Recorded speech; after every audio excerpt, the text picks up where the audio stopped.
The Weed of the Week is sponsored by the Enlist Weed Control System from Dow AgroSciences, a new herbicide and trait system that will build on glyphosate.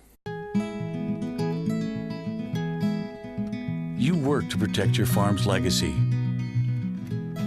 and to keep it going.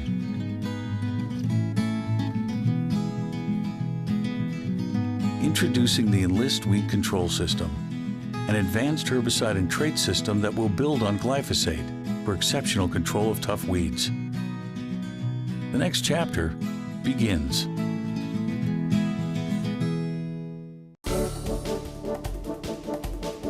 Our weed of the week is Bristly Foxtail. It's an annual grass, similar to the other foxtails, Darren. Well, Brian, people think we may be making up some different foxtail species because there are a lot of them, and that's why some farmers just say, oh, it's pigeon grass, and lump them all into one category. But here's the thing, if you've got Bristly Foxtail, here's how you can tell the difference. When you look at the seed head, it kind of looks like it's broken up or roughed up a little bit, and the reason why is those short, stiff hairs actually point downward instead of upward like normal foxtail heads. And the reason that Bristly Foxtail does that is because now their seed head will catch on your clothing or catch on an animal as he runs by, and it can spread the seed. It's just a seed spreading mechanism. Otherwise, Bristly Foxtail looks an awful lot like green foxtail. And the good news is it's really not that difficult to control. It's real similar to a lot of the other foxtails. So in soybeans, for example, it's pretty easy. Put down one of the yellows, Treflan, Sonaline, or Prowl. Follow up post-emerge with Select Max or another good grass killer. What do you suggest in corn? Well, in corn, the grass killers like Harness, Surpass, Dual, Outlook do a nice job. If you're using a combination product like a SureStart or TripleFlex because you want some more broadleaf activity, that's fine too. Just make sure your rate is sufficient, because if you've got a real cut rate of the grass herbicide, you won't be happy with your control on Bristly Foxtail. In wheat, we always suggest starting with a good pre-emerge herbicide, and Prepare would be the best choice here. Then post-emerge, come back with something like Axial, and you should have pretty good success. The other thing is, if you're in corn or soybeans that are tolerant to Roundup or Liberty, both Roundup and Liberty are very active on Bristly Foxtail, but they don't have any residual. That's why these pre's are so important for us. Another thing you could use in conventional corn too is Accent. There's no residual there to speak of. And in soybeans, you could certainly use Select Max post-emerge. Well, that's it for our Weed of the Week, but stay tuned. Iron Talk is coming up next.